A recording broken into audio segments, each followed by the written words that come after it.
America అధ్యక్షుడు Donald Trump ఓ దేశ అధ్యక్షురాలితో ప్రవర్తించిన తీరు అందరినీ ఆశ్చర్యానికి గురిచేసింది.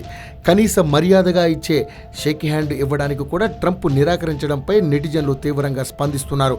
Germany chancellor Angela Merkel America పర్యటనకు వెళ్లారు. అధ్యక్ష నివాసం శ్వేత సౌధంలో ట్రంప్తో సమావేశమయ్యారు. ఈ సమావేశం అనంతరం ట్రంప్ మెర్కెల్ సంయుక్త మీడియా సమావేశంలో పాల్గొన్నారు.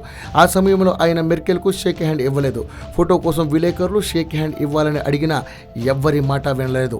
దీంతో ఏంజెలా మెర్కెలే స్వయంగా అడిగినా కూడా ట్రంప్ ఏమాత్రం స్పందించకుండా అవమానించారనే చెప్పవచ్చు. అయినా ట్రంప్ ప్రవర్తనకు ఆమె ఇబ్బంది పడుతూ చిన్నగా నవ్వారు. ట్రంప్ తీరుతో కంగుతున్న నెటిజన్లు ఆయనపై తెగ కామెంట్లు చేస్తున్నారు, జోకులేసుకుంటున్నారు.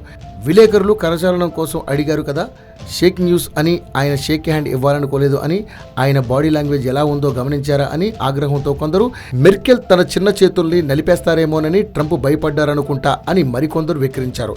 అధ్యక్ష స్థానంలో ఉండి ఈ పిల్లచేష్టలు ఎందుకు చేస్తున్నాడో అంటూ ట్రంప్పై ట్వీట్ల వర్షం కురిపిస్తున్నారు నెటిజన్లు.